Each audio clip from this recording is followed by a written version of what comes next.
좋으신 하나님을 더 기쁨으로 찬양합시다. 아멘.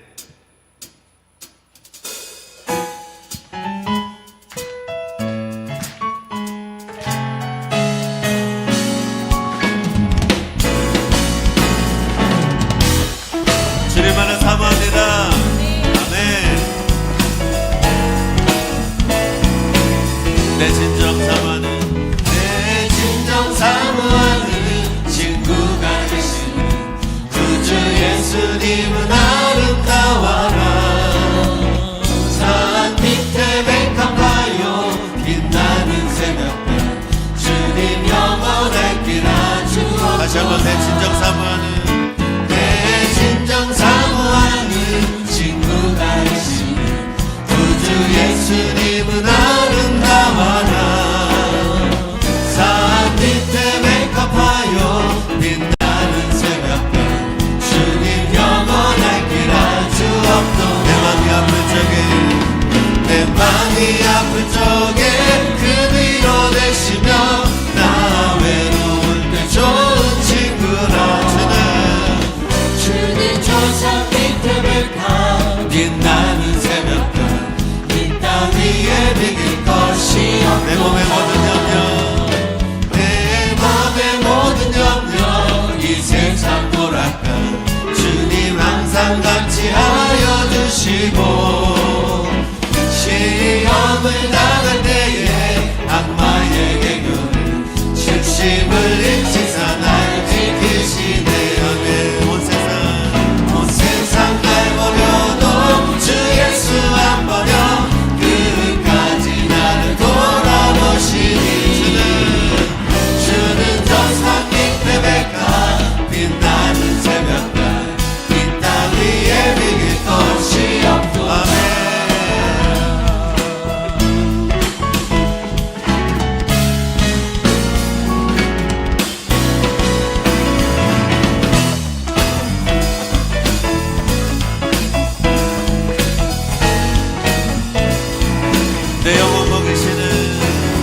내 영혼 먹이시는 그대 누리고 나 친히 주를 뵙기 원하네. 주는 저 산 밑에 백합 빛나는 새벽별 이 땅 위에 비길 것이 없고 좋으신 하나님 좋으신 하나님 좋으신 하나님 참 좋으신 나의 하나님 목소리 높여서 좋으신 하나님 좋으신 하나님 좋으신 참 좋으신 나의 하나님 한번 더 높여서 좋으신 하나님 아멘. 좋으신 하나님 좋으신 하나님 참 좋으신 나의 하나님 참 좋으신 나의 하나님 할렐루야. 좋으신 하나님 참 좋으신 하나님을 찬양합니다. 아멘. 네, 우리 앉아서 주님을 더 깊이 찬양하겠습니다.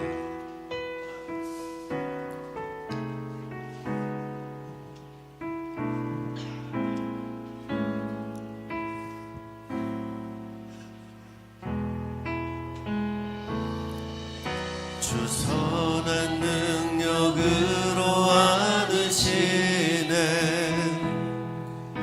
그 크신 팔로 날 붙드시네. 절망 속에도 흔들리지 않고 사랑하는 주 얼굴 구하리. 주 선한 능력으로 안으시네. 그 크신 팔로 날 붙드시네. 절망 속에도 흔들리지 않고 사랑하는 주 얼굴 구하리 선한 능력으로 일어서리 주만 의지하리 믿음으로 우리 고대 안에 주 오실 그날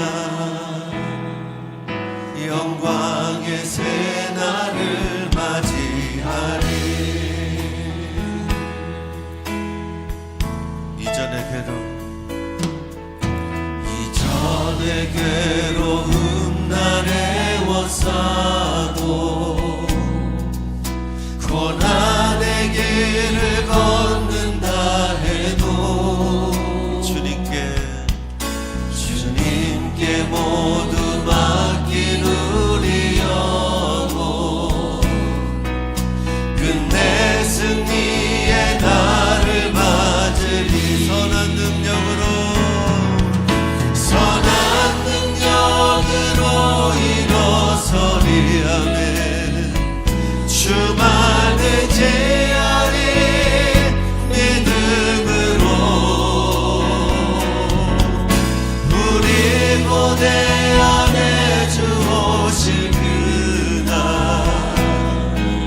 영광의 새날을 맞이 우리 목소리 앞에서 주님이 마신 고난의 승자를 우리도 감사하며 받으리 주님의 남은 고난 채워가 예수와 복음 위에 산 선한 능력으로 일어서리 아멘 주만 의지하리 믿음으로 우리 고대 안에 주 오실 그날 영광의 새날을 우리 목소리로 선한 능력으로 일어서리 아멘 주만 의지하리 믿음으로 우리 고대 안에 주 오실 그날 영광의 새날을 믿음으로 갑시다 선한 능력으로 일어서리 주만 의지하리 믿음으로 우리 고대 안에 주 오실 그날 영광의 새 우리 손을 들어서 구합시다 선한 능력으로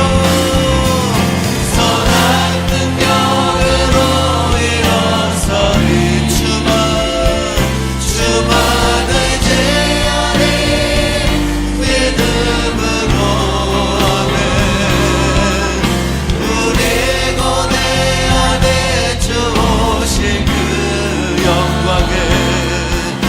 영광의 새날을 맞이 아멘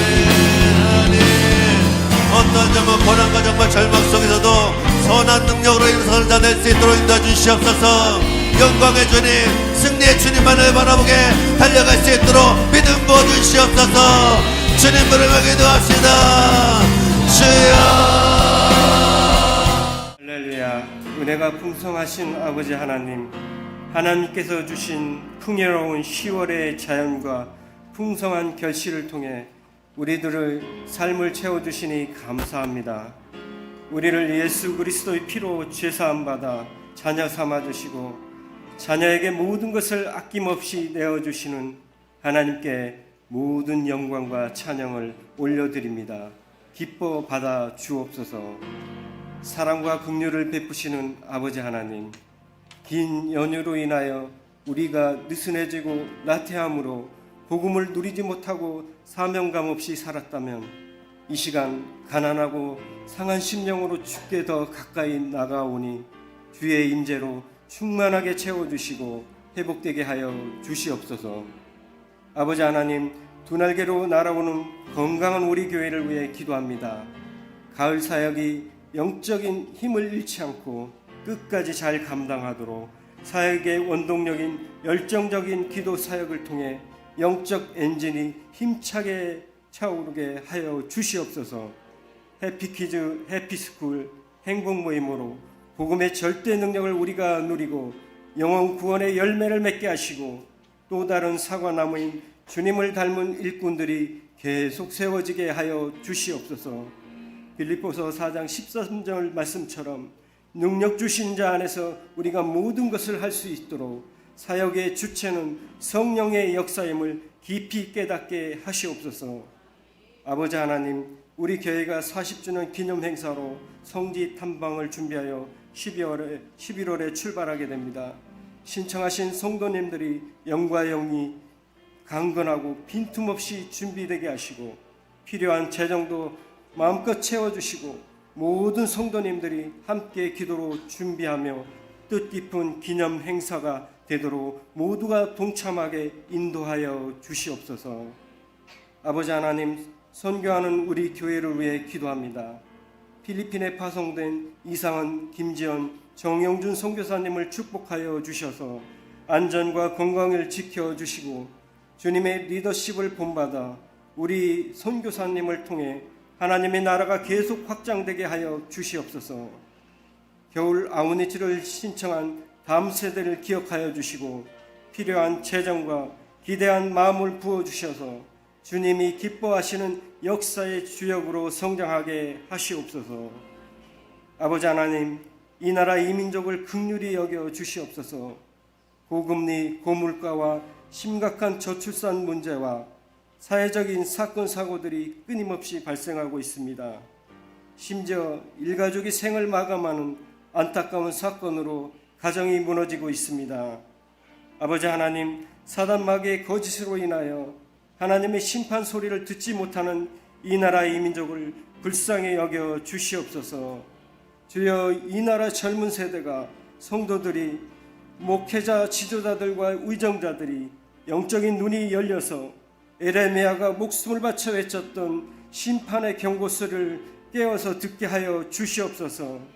그리하여 복음으로 가정이 회복되고 교회와 나라가 회복되고 우리 민족을 통해 세계 열방 땅끝까지 복음이 전파되는 은혜를 베풀어 주시옵소서. 아버지 하나님, 질병과 경제적인 문제로 신음하는 성도들의 고통을 들어 주시옵소서.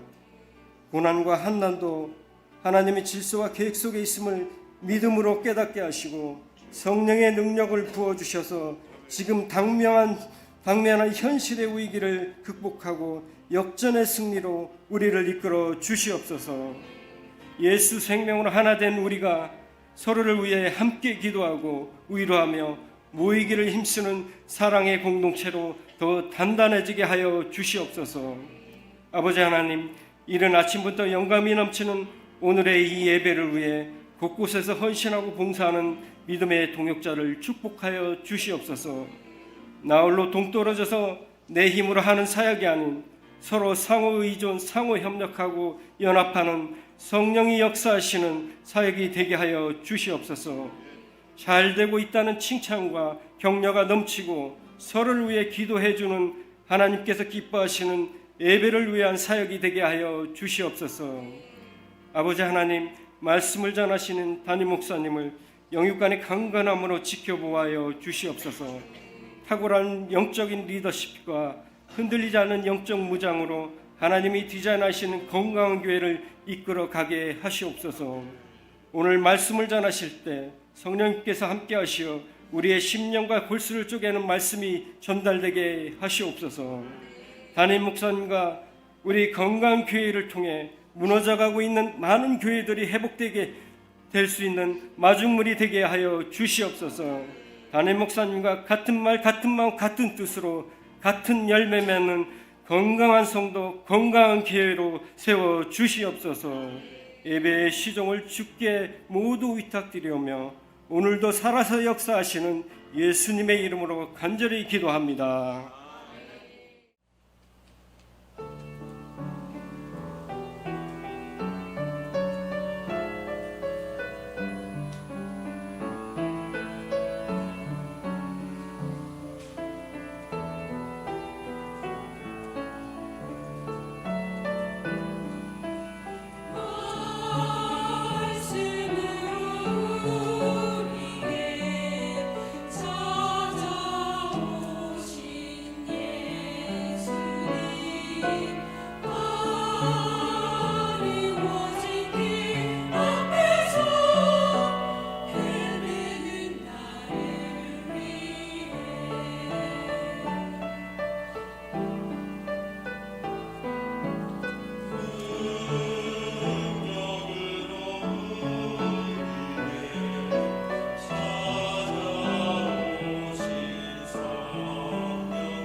하겠습니다. 하나님의 말씀은 마가복음 8장 14절로 26절까지의 말씀을 같이 보도록 하겠습니다. 마가복음 8장 14절로 26절의 말씀.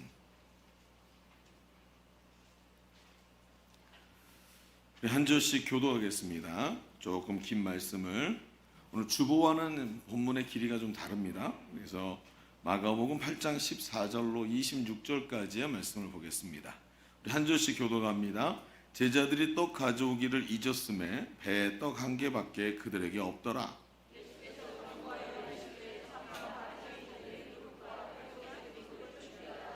제자들이 서로 수군거리기를 이는 우리에게 떡이 없음이로다 하거늘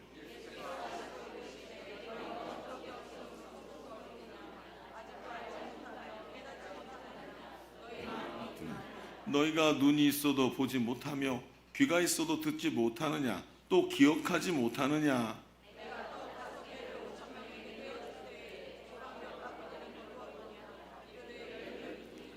또 7개를 4,000명에게 떼어줄 때 조각 몇 광주리를 거두었더냐 이르되 7이니이다. 베세다의 이름에 사람들이 맹인 한 사람을 데리고 예수께 나와 손대시기를 구하거늘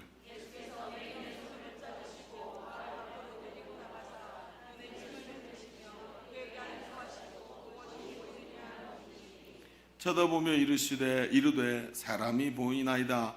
나무 같은 것들이 걸어가는 것을 보나이다 하거늘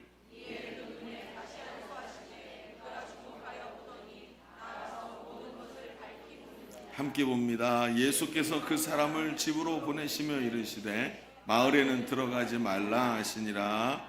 아멘.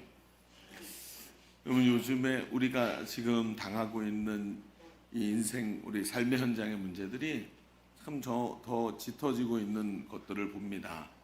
계속해서 이어지는 전쟁이 언제 끝날지 모른다라는 이런 예상들이 계속되면서 현실로 다가오면서 전 세계적인 경제 문제들이 아주 크게 다가오는 것을 느끼고 그것이 심지어 우리의 피부로 막 더 깊게 파고드는 것을 느낍니다. 요즘 일하시는 분들이 야, 이게 언제까지 견딜지 모르겠다. 이게 어떻게 버틸 수 있을지 모르겠다 하시는 이야기를 하시는 분들이 참 많은 것을 보면서 말 그대로 이게 나라가 지금 서민들이 너무 어렵다 하는 이야기들이 계속 나오는 것을 듣고 있습니다. 그러면 그 서민이 누굽니까? 우리 중에 서민 아니신 분이 계십니까? 참 우리 얘기를 하는 것이고 지금 우리의 삶이 계속해서 이런 이야기들과 동일하게 참 어려움 속에 있는 것을 봅니다. 그러면서 여러 가지 생각을 하게 돼요. 우리 성도들의 삶이 참 어렵구나.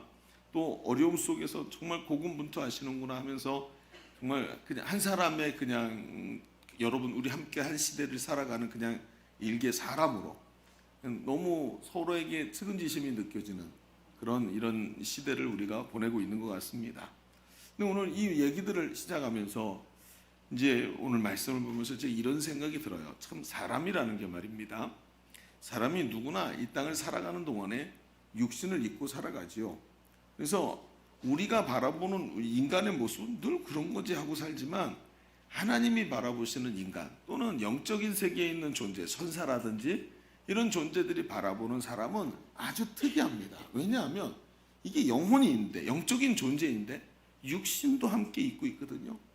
마치 육신이라는 감옥 속에 갇혀서 시간과 공간의 제약을 받으면서 살아가는 영적인 존재. 그게 누구예요?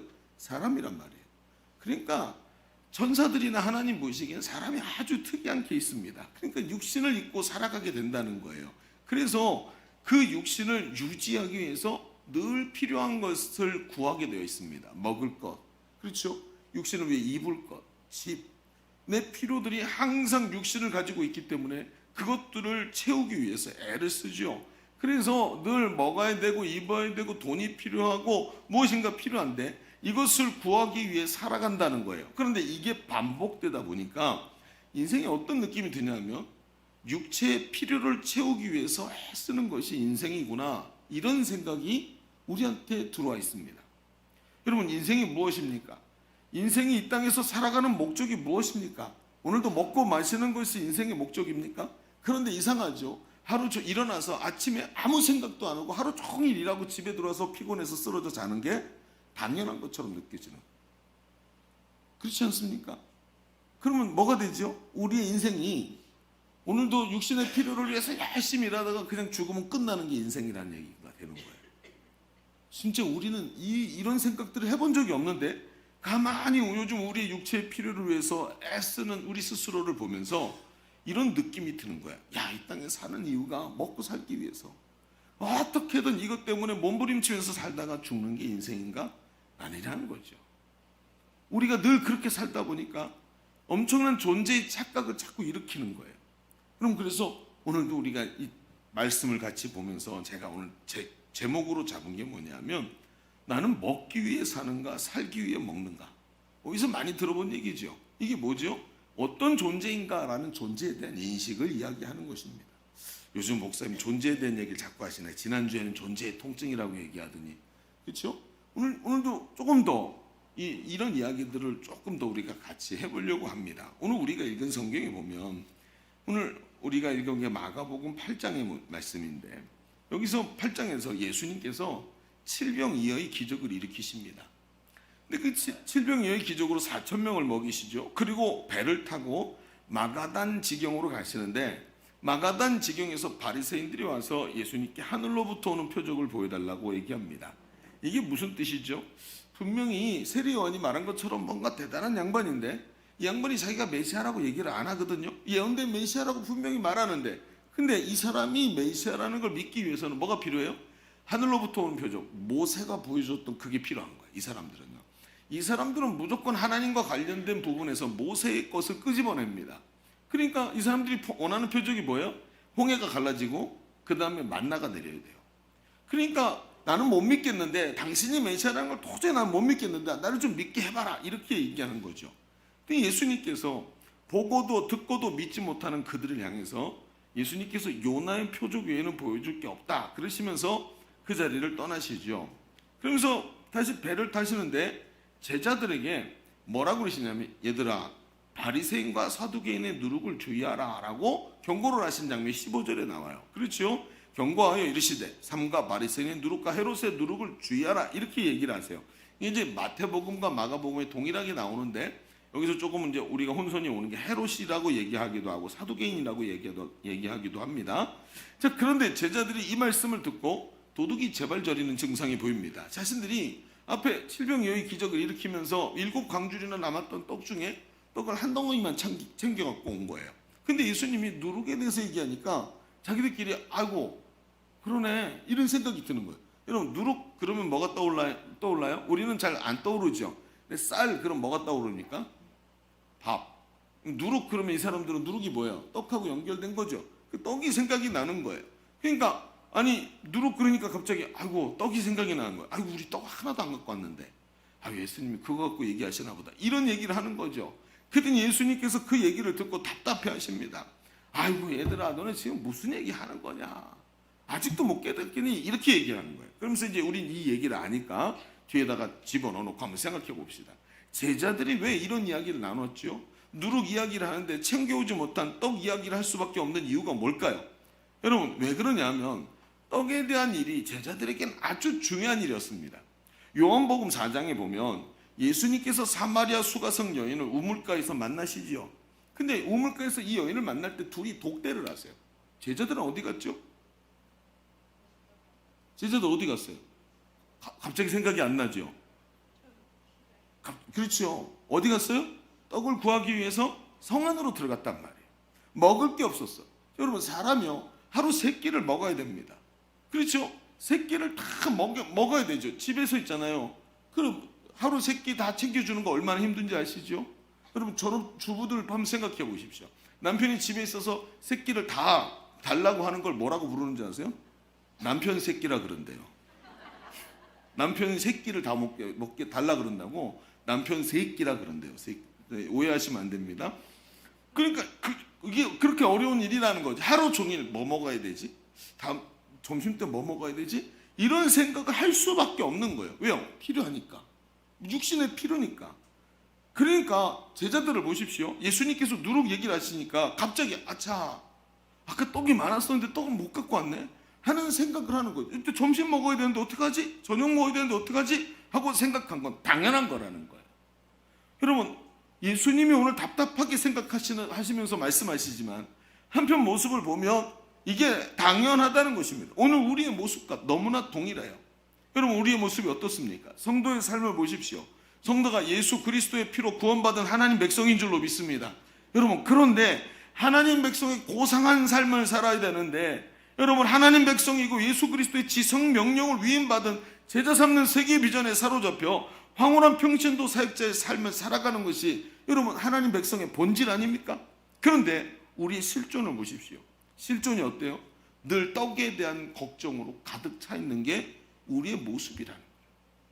그럴 수밖에 없는 것입니다. 본질을 알지만 실제적인 삶, 실존을 절대 외면할 수가 없는 거예요.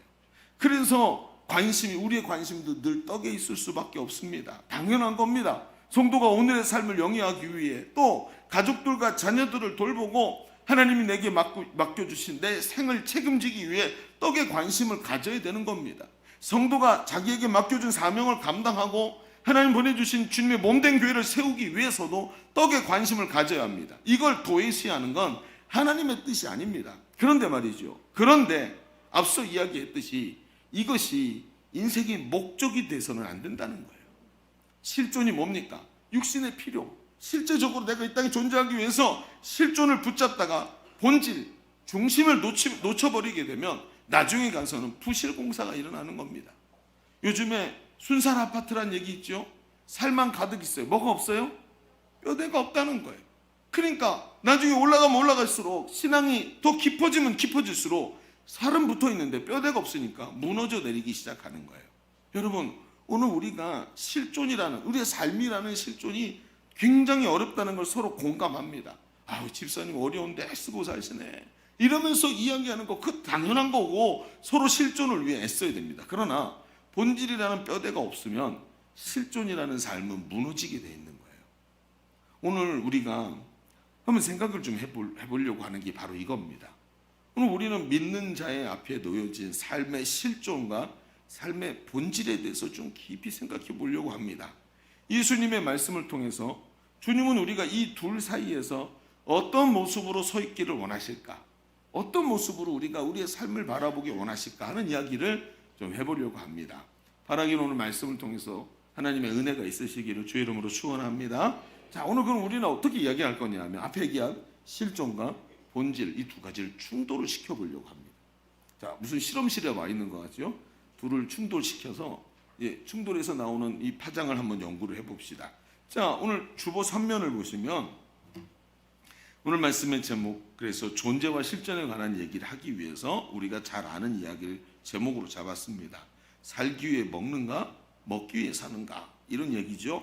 자, 우리 첫 번째 이렇게 한번 써봅시다. 먼저는 실존에 대해서 얘기를 해보겠습니다. 우리는 삶 속에서 무엇이 보이는가 보다 무엇을 볼 것인가를 먼저 결정해야 됩니다. 실존을 말할 때 우리는 삶 속에서 무엇이 보이는가 보다 무엇을 볼 것인가를 먼저 결정하는 게 중요합니다. 여러분, 예수님은 제자들이 지금 서로 찔려서 떡을 가져오지 않은 것을 말하자 제자들을 깨우쳐 주시는 이야기를 하죠. 자, 17절부터 볼까요? 이렇게 말해요. 예수께서 아시고 이르시되 너희가 어찌하여 떡이 없으므로 수군거리느냐? 아직도 알지 못하며 깨닫지 못하느냐? 자, 알지 못하고 깨닫지 못한다. 너희 마음이 둔하냐? 너희가 눈이 있어도 보지 못하며 귀가 있어도 듣지 못하느냐? 기억 못하겠느냐? 하면서 뭔가 계속해서 이들이 감각으로 보면서도 못 보고 있는 걸 막 질책해 내시는데요. 한번 보십시다. 19절에 뭐라 그러냐면 뭘 봤었어야 되는 거냐는 거예요. 내가 떡 5개를 5,000명에게 떼어줄 때 조각 몇 바구니를 거두더냐? 이르되 12이니이다. 또 7개를 4,000명에게 떼어줄 때 조각 몇 광주리를 거두었느냐? 이르되 7이니이다. 자, 생각해 봅시다. 예수님은 이 지금 바로 앞에 있었던 오병이어와 칠병이어의 사건을 언급하고 계십니다. 이 사건을 기억해 봅시다. 오병이어 기억하면 뭐가 생각남죠? 보통 사람들은 오병이어가 뭘로 끝이 나요? 남자만 5,000명을 먹이셨다, 이렇게 얘기를 합니다. 근데 예수님은 그게 아니라는 거예요.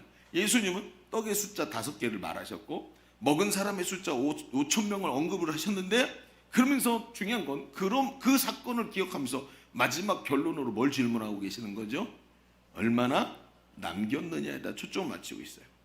예수님은 지금 저들이 놓치고 있는 부분을 정확하게 짚어주고 계십니다. 그들은 지금 모자라는 것을 보았습니다. 지금 모자라는 것을 느꼈습니다. 지금 모자라는 것을 피부로 지금 체감했다는 거예요. 그런데 예수님은 눈을 갖고 있고 머리 생각을 할 수 있고 기억할 수 있고 그렇죠. 들을 줄 알고 있다면 예수님은 뭐에다가 집중해야 된다고 말씀하시는 거예요? 남은 것에 대해서 얘기하시는 거예요. 돌아보면서 여러분, 예수님은 오병이어 7병이어의 사건을 일으키시고 제자들에게 남은 것을 모으도록 하셨습니다. 그렇죠? 한번 생각해 보십시다. 오병이어 기적에 그렇게 많은 사람이 먹고 남은 부스러기가 있는데 집에 가져가게 다 줘라. 그거 들고 뭐 하겠냐? 이렇게 말씀하신 게 아니라 다 모아라 라고 얘기를 하셨어요.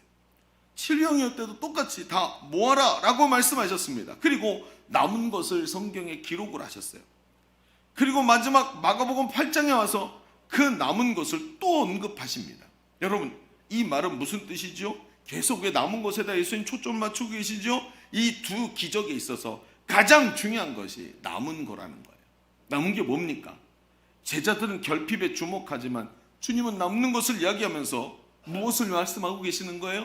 내가 지금 여기 함께 있는데 아직도 모르겠니?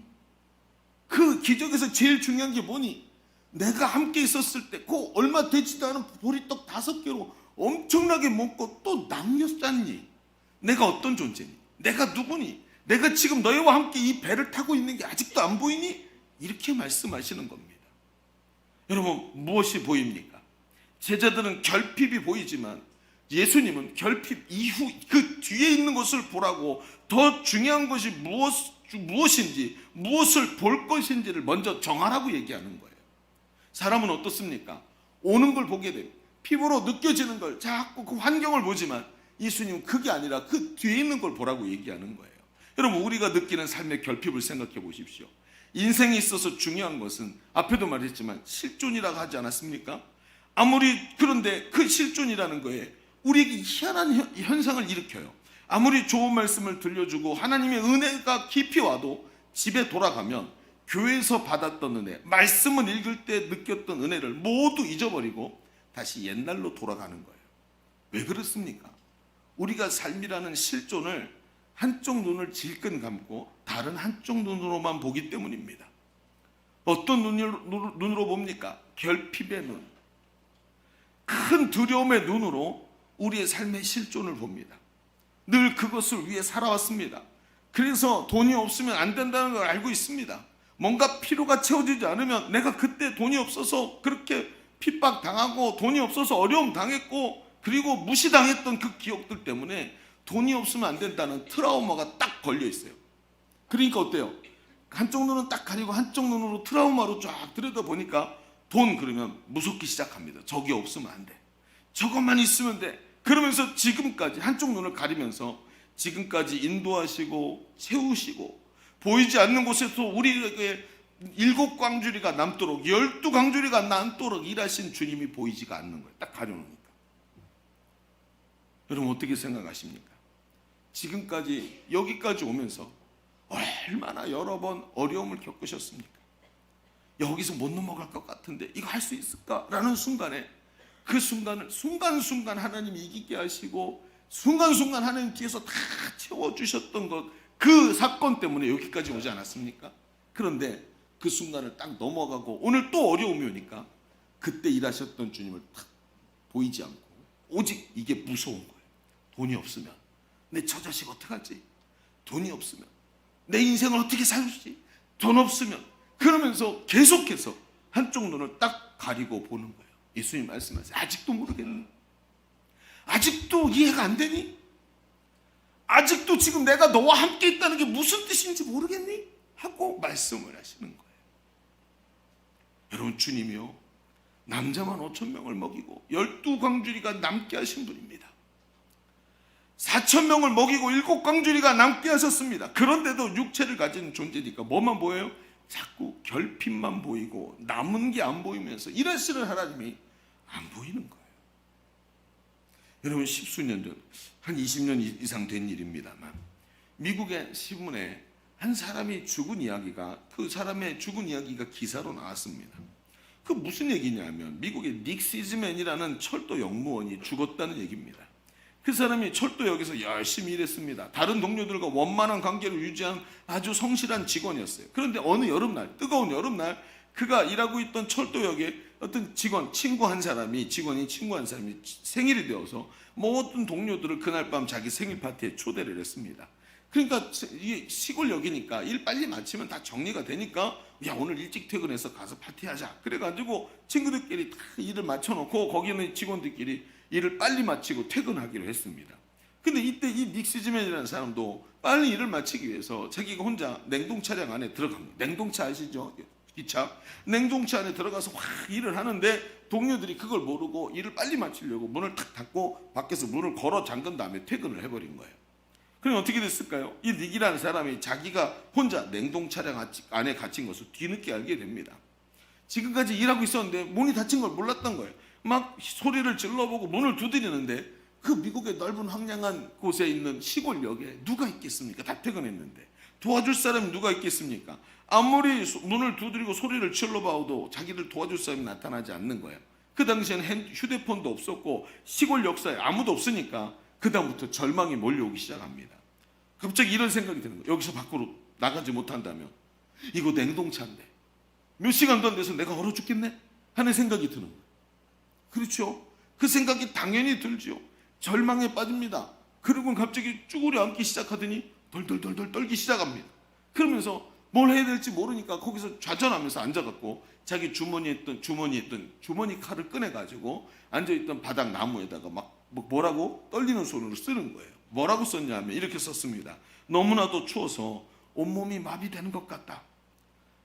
차라리 그냥 잠들어 버리면 두렵지도 않고 참 좋겠다. 아마도 이게 나의 마지막 순간인가 보다 하고 써놓은 거예요. 그 다음날 아침에 철도역에 이 직원들이 다 출근했습니다. 닉이 안 보이는 거예요. 왜 닉 어디 갔지? 막 그러다가 어제 일하던 데 와서 냉동차의 문을 딱 열었더니 거기에 닉이 죽어 있었습니다. 그리고 거기 그가 바닥에 써놓은 글씨도 보았습니다. 그리고 경찰들이 와서 조사를 하는데 냉동차를 조사하던 경찰들이 고개를 깨우거리는 거예요. 왜냐하면 그가 냉동 차량 안에 갇혀있던 날 밤 이 냉동차는 이미 고장이 나서 전혀 작동하지 않은 지 꽤 시간이 지난 상태였습니다. 그 차량의 온도계는 섭씨 13도를 가리키고 있었고 결코 사람이 얼어 죽을 온도가 아니었다는 것입니다. 왜 그랬을까요? 무엇을 볼지 정하지 않고 내 느낌대로 내가 이렇게 될 거라고 생각했던 것을 붙잡았기 때문이에요. 오늘 첫 번째 얘기가 뭐죠? 첫 번째 대지가 뭐였습니까? 우리가 먼저 해야 될 게 뭐라고요? 무엇이 보이는가 보다 무엇을 볼 것인가를 먼저 결정해야 된다는 거예요. 그 두려움에 사로잡혀 이 닉이라는 사람이 냉동차 안에서 내가 을에 추워서 죽을 거라고 생각을 하기 시작했다는 거예요. 여러분 생각해 보십시오. 여태 이 차 안에서 이랬습니다. 이 차가 춥지 않다는 것을 알고 있었어요. 그런데 갑자기 공포가 딱 밀려오고 위기가 딱 닥치니까 이게 무엇을 볼지를 결정해 놓지 않은 사람이 다가오는 상황에 그 함몰되면서 공포와 두려움이 그 사람을 사로잡는 이걸 보고 뭐라 그래요? 트라우마라고 하는 거예요. 여러분 그렇습니다. 무엇을 볼지를 결정하지 않고 무엇이 보이는가에 집중한 사람이 당황해서 두려움에 휩싸여서 자신의 눈에 보이는 대로 결정하는 것. 이게 오늘 우리의 실존의 문제를 만들어내는 것입니다. 본문의 제자들이 바로 이런 지점에 있었던 것입니다. 자신의 눈에 보이는 결핍을 그 보는 눈이 너무 익숙해서 늘 결핍을 경험하면서 결핍 때문에 고통스러웠던 그 경험들이 너무 익숙해서 넘치도록 주시는 주님을 그 뒤에 계시는 주님을 보는 눈이 닫혀 있었던 것입니다. 그래서 떡 한 덩어리밖에 없는데 오병이의 기적을 일으키셨던 주님이 여기 계시는데 떡 한 덩어리만 보는 거예요. 오늘 우리가 알고 있지 않습니까? 경험하지 않았습니까? 오늘 여기까지 우리 인생에 올 수 있었던 것은 매일 넘치도록 주시는 주님이 우리의 삶 뒤에서 늘 함께 하셨기 때문인 줄로 믿습니다. 이제 여기서 결정해야 될 것이 있습니다. 여러분 결정하십시오. 나는 눈에 보이는 대로 보지 않고 지금도 인도하시는 주님을 보기로 결정했다. 여러분 아멘이십니까? 이 결정이 꼭 필요한 겁니다. 오늘도 눈에 보이는 대로 보지 않겠다. 이 눈에 보이는 것 뒤에서 오늘도 나와 함께 하시는 그리스도가 나의 능력이 되시는 것을 보기로 결정을 해야 되는 거예요. 매일 우리의 지갑은 비어있는 것처럼 느낍니다. 매일 우리의 삶은 결핍으로 가득 찬 것처럼 느껴집니다. 그렇지 않습니까, 여러분? 매일 우리는 결핍의 두려움 속에서 적이 없으면 불행해질 것 같은 느낌에 사로잡히게 됩니다. 아닙니다. 지금도 보이는 것을 넘어서 보시기를 바랍니다. 거기 우리의 삶을 풍성히 채우시는 주님이 우리 가운데 함께 하시는 은혜가 있을 줄로 믿습니다. 자, 우리 첫 번째 얘기 조금 정리해 봅시다. 우리 지금까지 우리가 걱정하는 우리의 인생의 문제에 대한 이야기를 나누었습니다. 우리가 우리의 실존과 우리의 본질 그 사이에서 주님이 어떻게 우리가 서 있기를 원하실까라는 생각을 이야기하면서 먼저 우리의 실존에 대해서 눈에 보이는 대로 보지 말고 무엇을 볼 것인지를 결정하라고 이야기를 나눴습니다. 우리는 항상 결핍과 문제와 마주서지만 우리 눈에 보이는 것을 넘어서 거기서 일하시는 하나님을 보는 순간, 매 순간 넘치도록 채우시는 주님을 보면 눈앞에 현상 벌어진 것 때문에 두려워하거나 넘어지지 않습니다. 오늘도 우리의 실존이 궁핍이나 결핍이 아니라 우리 가운데 채우시는 주님의 능력으로 달려가는 삶인 것을 보시고 능력 있게 서시는 성도들 되시기를 바랍니다. 자, 그러면 이런 얘기가 나옵니다. 목사님은 이런 얘기 제가 실제로 들었어요. 목사님은 목사님 아들로 태어나셨죠. 근데 목사님은 어렸을 때 저 고등학교 졸업하고 바로 신학교 가셨죠. 예, 저는 그걸 자랑스럽게 생각합니다. 그럼 목사님은 직장생활 같은 거 안 해보셨겠네요. 네. 그러면 목사님 그걸 모르시죠. 아니, 어떻게 그런 걸 아시겠어요? 목사님 실제로 있잖아요. 가보세요.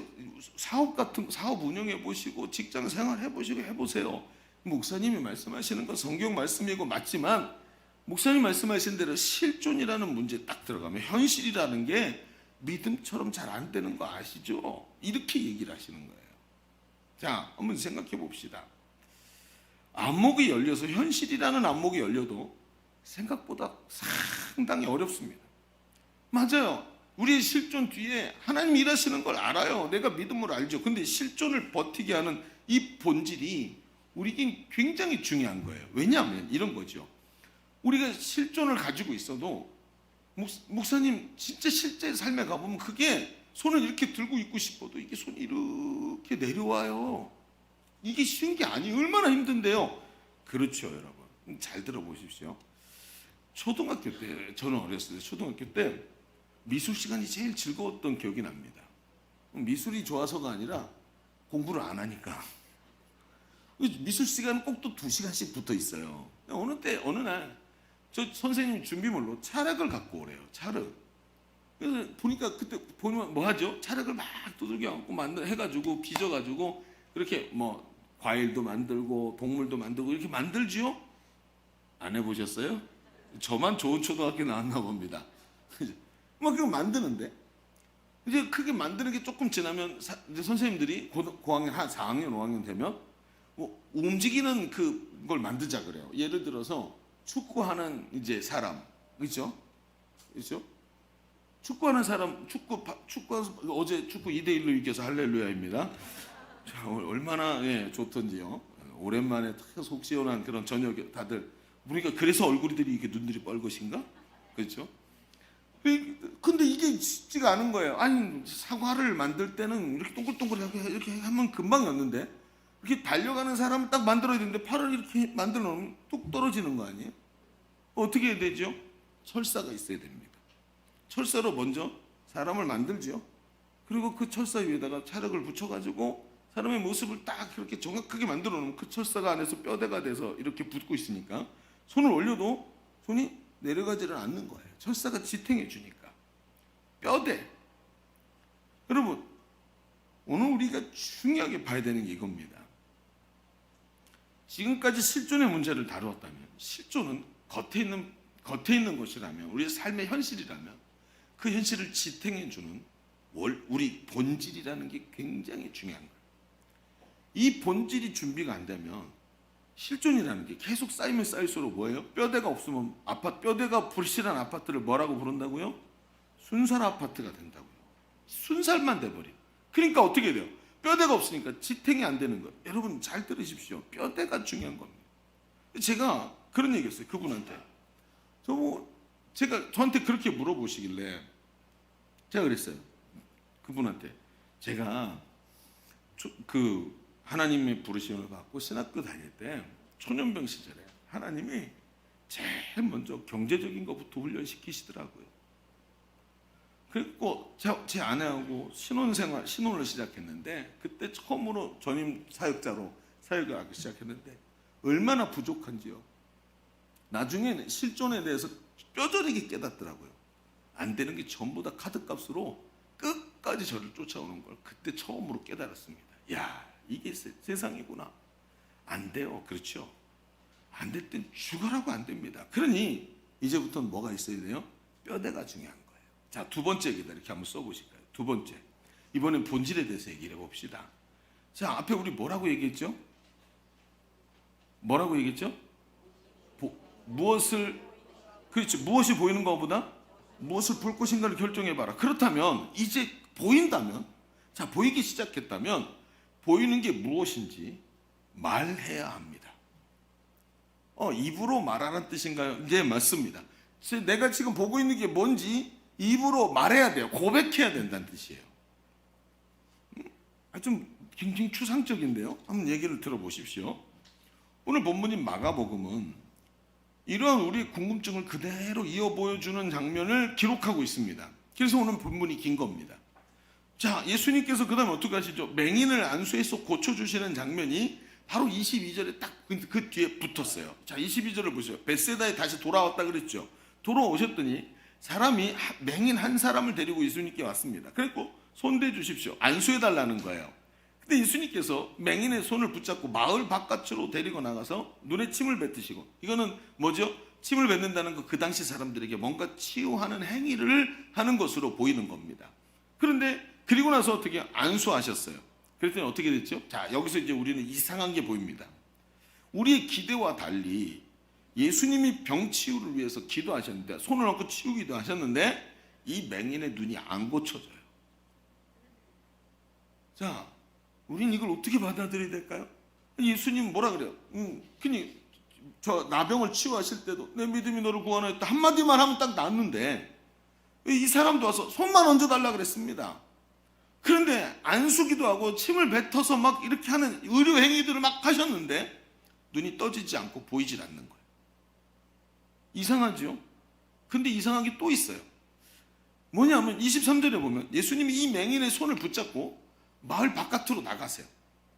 그렇죠? 마을 바깥으로 내가시고 그리고 치료가 딱 끝나서 이 사람 맹인이 보기 시작하니까 두 번째 기도하고 나서 보이죠? 보이니까 26절에 보니까 고침 받은 후에 뭐라 그러냐면 마을로 들어가지 마라 그러시는 거예요. 예수님의 몇 가지 지금 우리가 예수님 행동을 보면서 이해가 안 되는 장면들을 한번 자세히 보십시다. 오늘 본문에 예수님께서 제자들에게 가르치시면서 바리새인의 누룩과 헤롯의 누룩을 주의하라 하셨어요. 그런데 이것이 무엇을 의미하는지 마태복음에 평행 구절이 있는데 그 평행 구절에 이렇게 기록이 되어 있어요. 마태복음 16장 12절을 볼까요? 자, 같이 한번 읽어보겠습니다. 시작. 그제서야 제자들이 떡의 누룩이 아니요 바리새인과 사두개인들의 교훈을 삼가라고 말씀하신 줄을 깨달으니라. 자, 요 장면까지 세 가지를 가만히 살펴봅시다. 이제 뭔가 맥락이 보이시죠? 자, 누룩을 예수님께서 이 바리새인의 누룩을 주의하라 말씀하실 때 누룩의 의미가 뭐라고요? 그들의 가르침, 가치관이라는 거예요. 그들의 가치관. 이 가치관을 조심해라 라고 이야기하셨다고 말을 하는 겁니다. 그러면 이 가치관을 경계하고 피해야 되는데 어떤 가치관이죠? 그렇죠. 이게 바로 예수님께서 지금 이 맹인을 데리고 나오신 이유입니다. 여러분, 이 가치관이 지금 제자들에게 떡 걱정을 하게 만드는 거예요. 이게 경제관이라는 겁니다. 한번 여러분 생각해 볼까요? 여러분, 돈 어떻게 벌지요? 돈을 어떻게 벌어야 되지요? 돈을 어떻게 벌어야 되는 겁니까? 열심히 일해서. 맞습니까? 아니, 대답을 좀 해보세요. 돈 어떻게 벌어야 됩니까? 열심히 일해서. 그렇죠? 여러분, 여러분의 생각이 얼마나 지금 잘못되어 있는지 아십니까? 돈 어떻게 버는 거죠? 하나님이 벌어라 하셔야 버는 겁니다. 성경이 뭐라고 되어 있는지 아십니까? 이 모든 시기와 우연이 그 사람에게 임하여야 하리라. 하나님께서 돈을 벌도록 하나님이 허락하셔야 참새 2마리 중에 1마리도 땅에 떨어지지 않는다 하셨어요. 하나님의 뜻이 아니면. 열심히 일하면 돈 버는 겁니까? 지금 생각해 보십시오. 어떤 분은 이런 얘기를 합니다. 저보고 목사님 월 수입 한 300만 원 유지하는 방법이 뭔지 아세요? 내 밑에 100명만 깔면 그럼 월 수입 300 보장돼요. 다단계 하면 다단계. 지금 열심히 일해서 돈 번다 하고 300명 깔면 월 수입 100명 깔면 월 수입 300만 원은 들어온다는 말하고 같은 말입니다, 여러분. 왠지 아십니까? 하나님의 뜻 없이 그냥 내가 열심히 하면 된다라는 불신앙에서 나오는 거예요. 그러니까 어때요? 지금 예수님께서 제자들에게 하시는 말씀이 뭡니까? 아직도 모르겠니? 네가 챙겨와서 되는 게 아니라 내가 네 옆에 있어야 되는 거야. 내가 너와 함께 할 때 이런 남는 역사가 일어나는 거야. 그런데 이런 가치관이 머리에 들어있으니까 맹인이 보십시오. 예수님이 맹인을 깨우쳐야 되는데 바리새인의 누룩이 가득 들어있어요. 그래서 예수님이 어떻게 하십니까? 그 불신앙으로 예수님을 믿지 않는 자들과 떨어뜨리려고 그의 손을 붙잡고 마을 바깥으로 데리고 나오십니다. 저 소리 듣지 마라. 저 소리 듣고 있으면 네 눈에 전혀 보이질 않는다. 데리고 나오시는 거예요. 그리고는 그의 머릿속에 그의 눈을 가리고 있는 것이 딱 가리고 있으니까 예수님이 고쳐야 되는데 안 고쳐지는 거예요. 왜요? 내 믿음이 너를 구원하는데 그 믿음이 없는 거예요.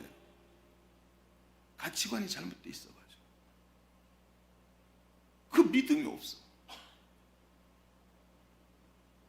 여러분, 열두 혈루증 앓던 여인 옆에 수많은 사람들이 예수님과 몸을 비비면서 밀치고 있었습니다.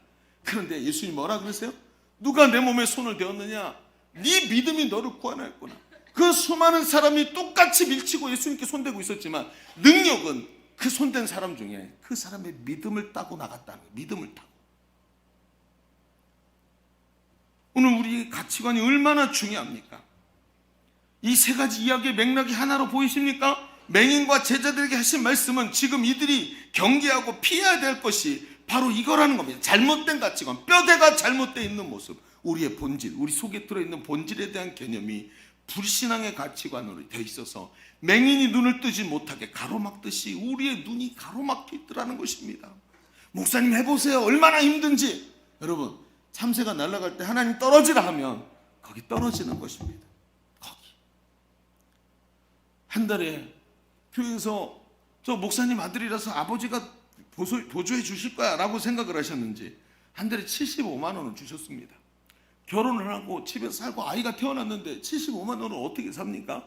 나중에 어떻게 카드 가지고 하다 보니까 나중에 막 카드에 2천만 원씩 빚이 쌓이는 거예요. 주머니에 아무것도 없어요.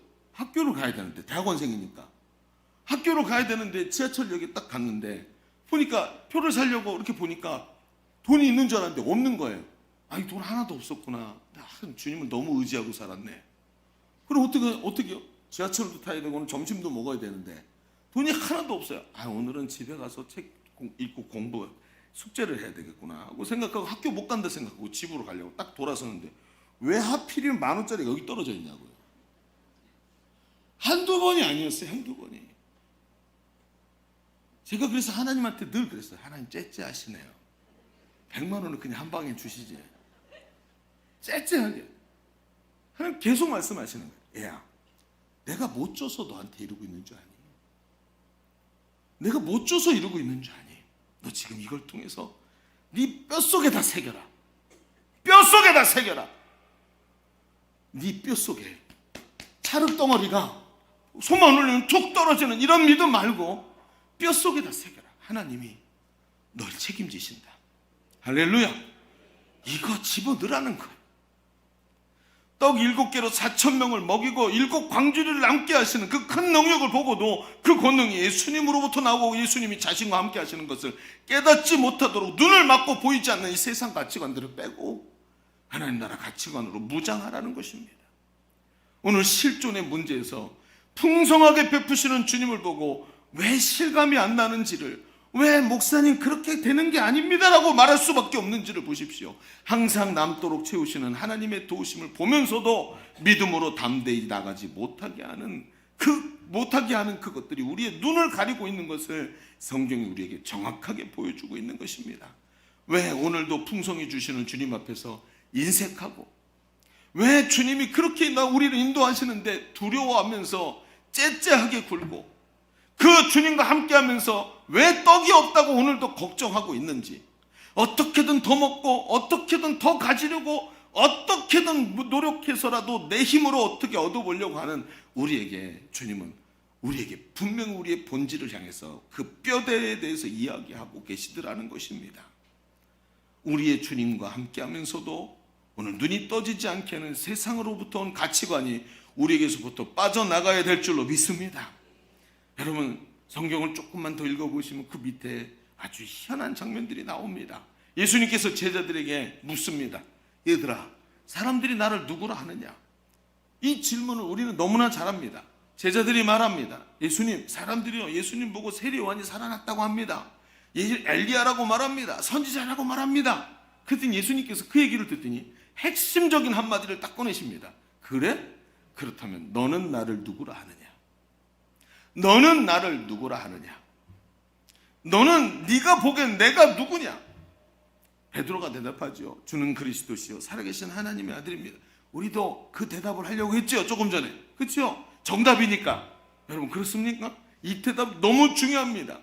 여러분, 이게 무슨 뜻입니까? 이게 주는 그리스도시요 살아계신 하나님의 아들입니다. 이게 무슨 뜻입니까? 제가 요즘 지난번에도 한번 이런 얘기 드렸습니다만, 여러분, 예전에 JMS에 빠져있던 사람이 있었습니다. 정명석 사이비 집단이죠.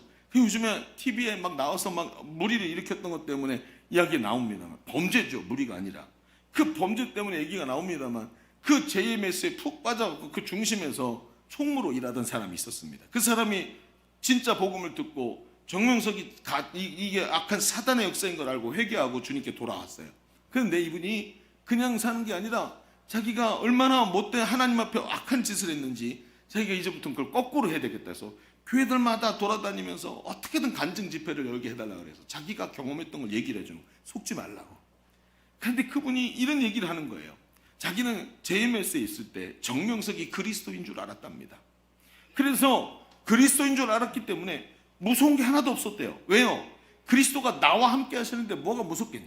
죽음에서 부활하시고 나사로를 살리신 주님이 내가 죽으면 어떡할까요? 내가 죽으면 주님 필요하시니까 나를 다시 살려내신다는 거예요. 여러분, 그분이 누굽니까? 천지를 창조하시고 세상 천지 만물 모든 것을 운행하시는데 질병이 두렵겠냐? 가난이 두렵겠냐? 세상 권세가 두렵겠냐? 그리스도가 나와 함께 하시는 구원자인 예수님이 하나님의 권세를 가지고 나와 함께 하시는데 뭐가 무섭겠냐고 얘기를 하는 거예요. 죽음도 넘어서고 모든 권세 위에 권세이신 분이 나와 함께 하시는데 그렇게 얘기를 하더라고요. 그런데 자기가 정신을 차리고 그리고 거기서 깨쳐갖고 나와가지고 교회 안에 딱 들어왔는데 깜짝 놀랐다는 거예요. 참된 예수를 믿고 참된 그리스도를 믿고 있는 교회 성도들이 두려운 게 없어야 되는데 진정한 승리하신 장수이신 예수님과 함께하면서도 확신이 없더라는 거예요. 자긴 가짜를 믿으면서도 그리스도와 함께하는 확신이 있었대요. 내가 누구냐? 너희는 나를 누구라 하느냐? 주님은 그리스도이십니다. 할렐루야! 주님은 그리스도이십니다. 그 그리스도가 나와 함께 하시고 계시는데 내가 무엇이 두렵겠습니까? 이게 우리의 본질이라는 거예요. 실존 깊은 곳에 꽉 꽂혀 있어야 되는 본질이라는 뼈대라는 거예요. 이게 있으니까 어때요? 그 그리스도가 나와 함께 하시면서 주시는 능력을 체험하기 시작합니다. 믿는 자, 내 믿음이 너를 구원했다 하셨던 그 믿는 자들에게만 갖고 있는 그 믿는 자만 느낄 수 있는, 믿는 자만 깨달을 수 있는 것들이 보이기 시작하는 거예요. 여러분, 주님 누구십니까? 누가복음 4장 18절에 말합니다. 내게 기름을 부으시고 나를 보내서 포로된 자에게 자유를, 눈먼 자에게 다시 보게 함을 전파하며 눌린 자를 자유롭게 하고 주의 은혜를 전파하게 하심이라고 말씀하지 않습니까? 오늘도 주님은 눈먼 자를 보게 하십니다. 주님은 죽은 나사로를 살리십니다. 주님은 떡 5개로 5,000명을 먹이십니다. 주님은 오늘 우리 가운데 오셔서 포로된 나를 자유케 하십니다. 눈먼 나를 보게 하십니다. 눌린 나를 자유롭게 하시는 분인 줄로 믿습니다. 그 주님이 지금도 나와 함께 계십니다. 나의 모든 문제는 주님 앞에서 아무 문제도 안 되는 것입니다. 이게 바로 베드로가 말한 주님은 그리스도이십니다 라는 뜻입니다. 오늘 주님이 우리에게 질문하십니다. 너는 나를 누구라 하느냐? 너는 나를 누구라 하느냐? 이게 뭐예요? 우리의 본질이 돼야 돼요. 이 본질이 뚜렷하게 꽂혀지면 오늘 우리의 실존은 그 본질에 의해서 떠받들어지고 뼈대 때문에 껍데기에 붙어있는 것이 움직이지 않고 딱 견고히 서는 것입니다. 맹인이 눈을 뜨니까 예수님이 무엇이 보이느냐고 물으십니다. 실존의 문제 뒤에 풍성히 주시는 분이 누구냐? 오늘도 우리의 눈을 가리고 있는 것이 무엇이냐? 우리 인생의 실존의 문제를 해결하실 분이 누구시냐? 예수님이 바로 그분이십니다. 우리 진리를 알지니 진리가 너희를 자유롭게 하리라 했습니다. 오늘 우리의 진리가 돼서 우리에게 자유를 주시는 예수님을 입을 열어 고백하고 더 이상 이 기적의 현장에서 떡이 없어서 고민하는 자가 아니라 그 기적을 오늘도 내 기적으로 누리며 살아가는 성도들 되시기를 주의 이름으로 축원합니다. 축원합니다. 우리가 부르는 찬송 중에 오직 주의 은혜로라는 찬송이 있습니다. 여러분 잘 아시는 가사지요? 오직 주의 은혜로 지금 여기 서 있네. 한없는 경배, 한없는 찬양, 내 영혼 예배드리네. 나를 위해 이 땅에 오신 주의 은혜, 십자가 고통 이기신 주님 그 은혜 어찌 잊으리. 주 은혜 날 채우시네. 주 은혜 나를 보게 하시네. 오늘 실존의 문제에서 맹인이 되어 있지 말고 주님의 은혜라는 이 본질을 꽉 꽂아놓고 실존을 힘있게 살아내는 우리 성도의 고백이 있으시기를 바랍니다. 우리 찬양합시다.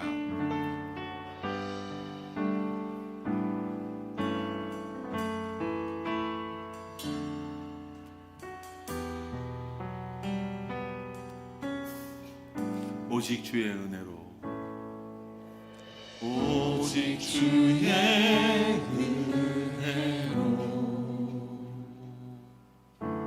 지금 여기 서 있네. 한없는 경배, 한없는 찬양, 내 영혼 예배드리네.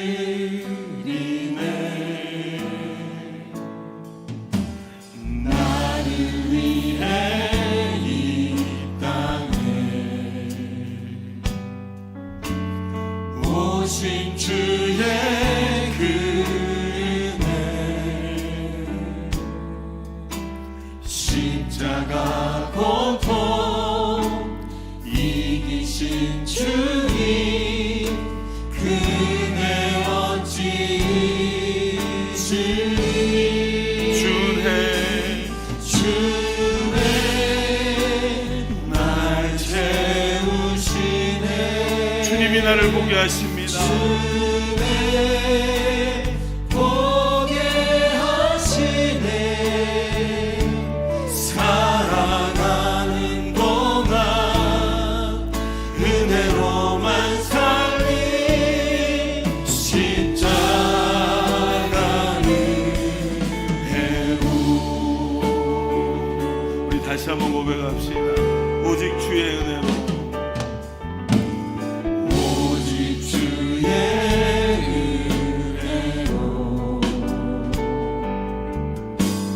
지금 여기 서 있네.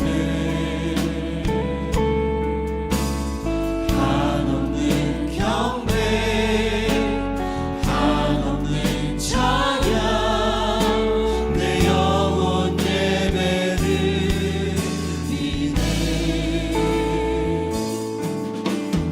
나를 위해 이 땅에 오신 주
아니든지요, 경제적으로 땅바닥에 떨어져 있는 것 같은 느낌이 들 때가 너무나 많습니다.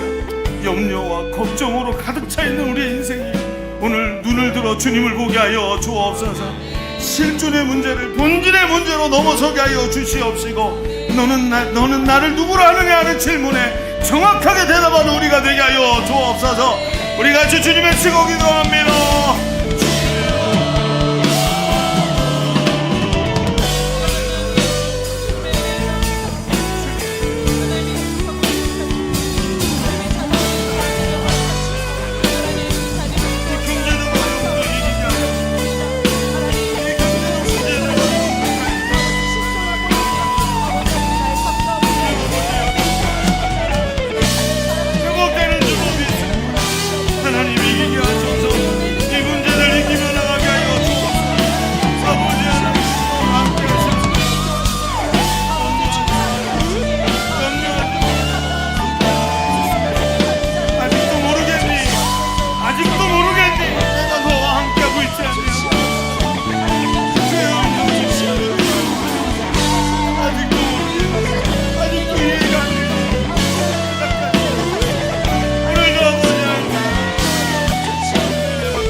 아직도 이해가 안 되니? 아직도 모르겠니? 아직도 느껴지지 않니? 내가 너와 함께하고 있지 않니? 주님 음성을 듣게 하여 주시옵시고, 염려와 걱정이 아니라 우리 입술로 고백하게 하여 주옵소서. 주님이 나의 그리스도이십니다. 주님이 나의 구원자이십니다. 주님이 나의 능력이십니다. 고백하며 우리 현실의 문제들을 이기며 나가는 능력 있는 성도의 삶이 되게 하여 주옵소서. 함께 하신 주님을 감사드리며 예수님의 이름으로 기도하옵나이다. 아멘. 우리 하나님께 영광의 박수 올려드립니다. 아멘. 자, 우리 옆 사람에게 말해줍시다. 하나님이 우리와 함께 하십니다. 시작. 하나님 우리와 함께 하십니다. 힘내십시다. 우리 찬송하면서 준비하신 예물 하나님께 올려드리겠습니다.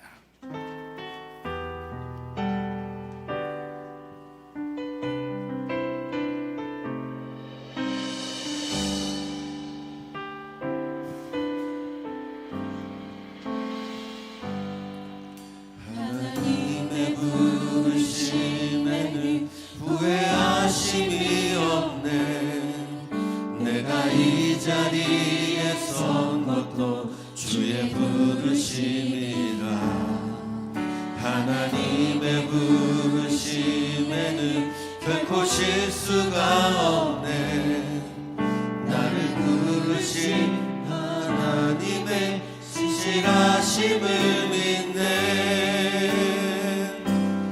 날 부르신 뜻 내 생각보다 크고, 날 향한 계획 나의 지혜로 측량 못하나 가장 좋은 길로, 가장 완전한 길로 오늘도 날 이끄신 믿네. 작은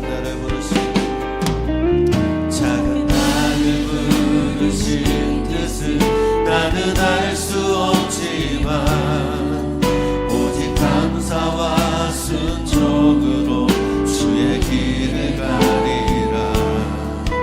때론 내가 연약해져도 주님 날 도우시니,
드려진 예물을 위해서 기도하고 오늘 우리 축도함으로 우리 2부 예배를 모두 마치도록 하겠습니다.